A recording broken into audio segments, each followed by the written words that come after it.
આરોપીને જાહેરમાં માર અને સોશિયલ મીડિયા પર પોસ્ટ મામલે સુપ્રીમ કોર્ટમાં સુનાવણી।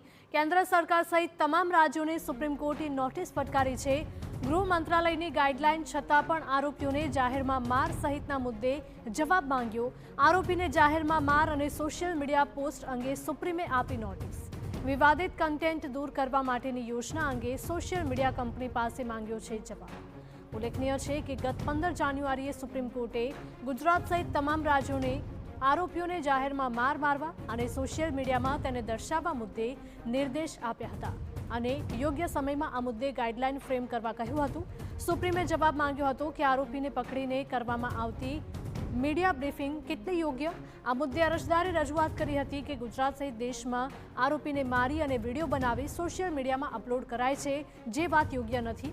અરજદારે આ મામલે દાદ માંગતી જાહેર હિતની અરજી દાખલ કરી હતી અને જેમાં FBX મેટા પક્ષકાર તરીકે જોડાયા છે। ઓનલાઈન પર અમારા સંવાદદાતા રોનક જોડાયા છે। રોનક, જણાવશો કે જાહેરમાં માર મારવા અને તે પોસ્ટ સોશિયલ મીડિયા પર મૂકવા માટે સુપ્રીમે કોર્ટમાં સુનાવણી હાથ ધરી હતી। જી રોનક। હિરલ, મહત્વનું છે કે જે પ્રકારે તાજેતરમાં આરોપીઓને માર મારવા અને સોશિયલ મીડિયા ઉપર તેમના પોસ્ટ કરવા મામલે જે સતત કેસ વધી રહ્યા છે તે મામલે સુપ્રીમ કોર્ટમાં એક PIL દાખલ કરવામાં આવી છે। મહત્વની વાત એ છે કે ગૃહ મંત્રાલયની એક ગાઈડલાઈન છે તેમ છતાં પણ દેશભરમાં આ પ્રકારે વિડીયો છે તે અપલોડ કરવામાં આવે છે। ન માત્ર એટલું, પરંતુ આ સમગ્ર મામલે સુપ્રીમ કોર્ટ દ્વારા કેન્દ્ર સરકાર અને દેશના તમામ રાજ્યોને નોટિસ છે તે આપવામાં આવી છે। ન માત્ર એટલું, પરંતુ મેટા છે તેને પણ નોટિસ આપવામાં આવી છે।